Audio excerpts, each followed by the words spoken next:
Hello friends, welcome to our channel. तो friends, साल का पहला मंथली एक्सपायरी देखने को मिल चुका है। तो आइए देखते हैं मंथली एक्सपायरी पे हमें क्या मूव देखने को मिला और लास्ट वीडियो में हमने क्या डिस्कशन किया था, मार्केट ने उस अकॉर्डिंग मूव किया है कि नहीं किया है। आइए डिस्कशन करते हैं। तो मार्केट हमें फ्लैट ओपनिंग देखने को मिली और वहां से हमें एक शार्प सेलिंग देखने को मिली है। लास्ट वीडियो में हमने डिस्कशन किया था कि अगर मार्केट फ्लैट ओपन हुआ है तो फिर हमें एक साइडवेज मार्केट देखने को मिल सकता है। नीचे की तरफ इसके लिए सपोर्ट जोन है, अपसाइड इसके लिए रेजिस्टेंस जोन है। तो मार्केट जहां पर भी जाएगा वहां से हमें एक रिवर्सल देखने को मिल सकता है। मार्केट में एक सेलिंग हुई और उसके बाद इसने अच्छा खासा रिवर्सल दिया, लेकिन काफी टाइम ये साइडवेज रहा और लास्ट आवर में हमें एक शॉर्ट कवरिंग देखने को मिला मंथली एक्सपायरी के कारण। तो निफ्टी ने फिर आकर क्लोजिंग की है 21,352 के आसपास। हाई लगाया था 400 के आसपास, लेकिन क्लोजिंग हुई है 352 के आसपास। तो अभी मंडे के दिन निफ्टी में हमें क्या प्लानिंग रहेगी हमारी, कि हम कैसे ट्रेड प्लान करने वाले, आइए देखते हैं। अभी निफ्टी की जो क्लोजिंग है वो है सपोर्ट रेजिस्टेंस के एकदम सेंटर के अंदर है। तो मार्केट अगर फ्लैट ओपन होता है तो थोड़ा सा कंफ्यूजन क्रिएट फिर से हो सकता है। मार्केट अगर सपोर्ट के आसपास कैसा वेट करता है वो देखना इंटरेस्टिंग रहेगा। अगर इस जोन की तरह कल अगर इस जोन के आसपास मंडे के दिन हमें वेट करता हुआ दिखता है मार्केट, और फिर अगर ब्रेकडाउन करता हुआ दिखेगा तो हम सेलिंग के लिए प्लान कर सकते हैं। मार्केट अगर सेलिंग के लिए आना चाहता है तो इसको फ्लैट या थोड़ा सा गैप डाउन ओपन होना पड़ेगा। अगर मार्केट गैप अप ओपन हो जाता है तो फिर 500 के ऊपर जाकर सस्टेन करता है तो हमें मार्केट में एक अपसाइड रैली देखने को मिल सकती है। अगर आप देखोगे तो लास्ट स्विंग के आसपास हमें एक सेलिंग देखने को मिली है और मार्केट अगर गैप अप ऑन होने के बाद इस स्विंग के ऊपर जाकर सस्टेन करना स्टार्ट करता है तो शायद हमें अपसाइड मूव देखने को मिले। और डेली टाइम फ्रेम पर हमें एक इनसाइड कैंडल भी देखने को मिला है। तो अगर मार्केट 500 के ऊपर सस्टेन करता है तो इनसाइड कैंडल का भी ब्रेकआउट होगा और मार्केट ने इतना बड़ा जो सेल किया था उसका भी 50% के ऊपर ये अब्जॉर्व हो चुका होगा। तो मार्केट में फिर से हमें एक अपसाइड मूव देखने को मिल सकता है। और फिर अगर मार्केट नीचे की सेलिंग के लिए आना चाहता है तो इसको थोड़ा स्ट्रगल करना पड़ेगा। मार्केट में नीचे ये जोन इसके लिए सपोर्ट की तरह काम करेगा, ये भी जोन सपोर्ट की तरह काम कर सकता है। तो अगर मार्केट 500 के ऊपर जाता है तो हमारे लिए बाइंग जोन रहेगा।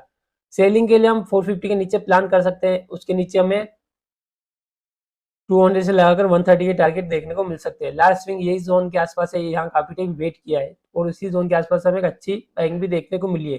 तो मार्केट अगर इसके नीचे निकलता है तो हम सेलिंग के लिए प्लान कर सकते हैं। दो कंडीशन हो गई, अगर market upside gap up on होता है तो फिर हम बाइंग के लिए प्लान करेंगे, गैप डाउन ओपन होगा तो सेलिंग के लिए प्लान करेंगे।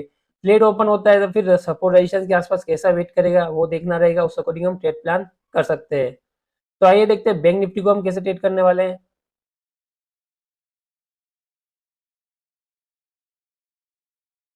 निफ्टी के कंपैरिजन में बैंक निफ्टी में हमें एक अच्छा शॉर्ट कवरिंग मूव देखने को मिला।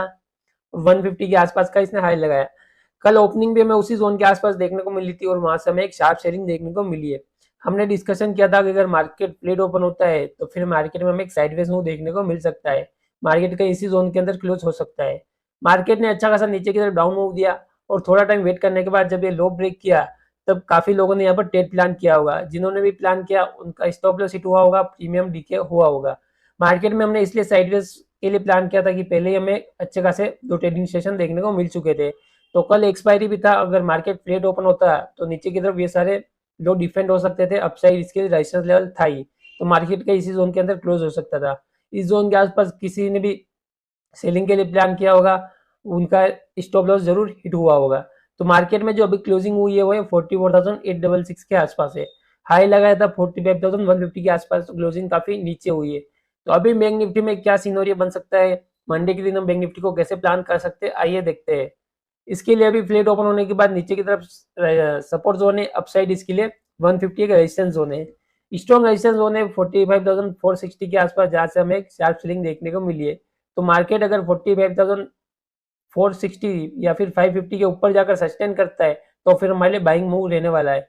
इस जोन के ऊपर सस्टेन करने पर हम बाइंग के लिए प्लान करने वाले हैं, लेकिन उसके लिए इसको थोड़ा सा गैप ओपन होना पड़ेगा। अगर फ्लैट ओपन होगा तो फिर इसके लिए यहाँ तक रिकवर करना थोड़ा मुश्किल है। रिकवर करने के बाद शायद फिर से हमें यहाँ से सेलिंग देखने को मिले, या फिर अगर प्लेट ओपन होने के बाद ये नीचे की तरफ आता है और अपना 500 का लेवल ब्रेक करता है तो फिर हमें शार्प सेलिंग देखने को मिल सकती है। नीचे की तरफ सेलिंग के लिए हम प्लान करेंगे जब ये फ्लैट ओपन होकर नीचे की तरफ आएगा या गैप डाउन ओपन होने के बाद ब्रेक डाउन देगा। बाइंग के लिए तब प्लान करेंगे जब ये गैप अप ओपन होने के बाद अपना 550 के ऊपर अगर सस्टेन करता है तो हम बाइंग के लिए प्लान कर सकते हैं। या फिर अगर फ्लैट ओपन होता है, थोड़ा सा गैप ओपन होता है और फिर अगर 150 के आसपास वेट करने के बाद ब्रेकआउट देता है, तो फिर हम छोटे मोटे टारगेट के लिए प्लान कर सकते हैं। टारगेट रहेगा 300 के आसपास और सेकंड टारगेट रहेगा 450 के आसपास, लेकिन उसके लिए इसको जोन के आसपास वेट करना पड़ेगा। लास्ट स्विंग इसी जोन के आसपास है जहाँ से हमें एक सेलिंग देखने को मिली है, तो मार्केट अगर उस जोन के आसपास वेट करेगा तो हम बाइंग के लिए प्लान कर सकते हैं। थर्ड हमारा फिन निफ्टी, आइए देखते हैं फिन निफ्टी को हम कैसे ट्रेड करने वाले हैं। तो फ्रेंड्स, फिन निफ्टी क्लोजिंग देखने को मिली हमें 20,999 के आसपास। मार्केट में फिन निफ्टी ने 950 का लेवल डिफेंड किया और उसके बाद हमें एक शॉर्ट कवरिंग मूव देखने को मिला है। लास्ट आवर में इसने काफी टाइम वेट करने के बाद ये ब्रेकआउट दिया था। अगर देखेंगे तो अगर इसने स्टैंड लाइन के ब्रेकआउट में बाई किया होगा तो अच्छा खासा प्रॉफिट हुआ होगा। अच्छा खासा इसने हाई लगाया था 183 के आसपास का। अभी जो क्लोजिंग है वो थोड़ी नीचे है, लेकिन फिर निफ्टी को कल हम सेलिंग के लिए प्लान करने वाले हैं 950 के नीचे। अगर मार्केट लेट ओपन होता है, गैप डाउन ओपन होकर इस जोन के नीचे सस्टेन करना स्टार्ट करता है, तो हमें एक सेलिंग मूव देखने को मिल सकता है। बाइंग के लिए इसको हम तभी प्लान करेंगे जब ये इस जोन के ऊपर 330 के ऊपर जाकर सस्टेन करेगा। इसके लिए एक मेजर रेजिस्टेंस जोन है 330 के आसपास, तो मार्केट अगर उसके ऊपर क्लोज करता है या फिर उसके ऊपर आधा एक घंटा ट्रेड करता है तो फिर हम बाइंग के लिए प्लान कर सकते हैं। 200 के आसपास ये क्लोज हुआ है, तो वो रेजिस्टेंस लेवल इतना इंपॉर्टेंट नहीं है। 330 के आसपास इसके लिए इंपॉर्टेंट रेजिस्टेंस जोन है, तो मार्केट अगर उसके ऊपर क्लोज करेगा तो हम बाइंग के लिए प्लान करेंगे। 930 940 के नीचे अगर निकलता है तो हम सेलिंग के लिए प्लान कर सकते हैं। गैप डाउन ओपन होगा तो फिर हमें मार्केट में डाउन साइड के मूव देखने को मिल सकते हैं। अगर मार्केट स्ट्रॉन्ग होगा और मार्केट को अपसाइड मूव करना होगा तो ये गैप अप ओपन हो जाएगा। मार्केट अगर गैप अप ओपन होने के बाद सस्टेन करने लगता है तो फिर हम बाइंग के लिए प्लान कर सकते हैं। निफ्टी को डेली टाइम फ्रेम पर देखेंगे तो इसके लिए अभी 753 के आसपास इसके लिए स्ट्रॉन्ग रेजिस्टेंस लेवल है। छोटा मोटा टारगेट हम 500 के ऊपर प्लान कर सकते हैं, लेकिन जब तक ये इस जोन के ऊपर 753 के ऊपर सस्टेन नहीं करता तब तक हम डेली टाइम फ्रेम पर टारगेट प्लान नहीं करेंगे।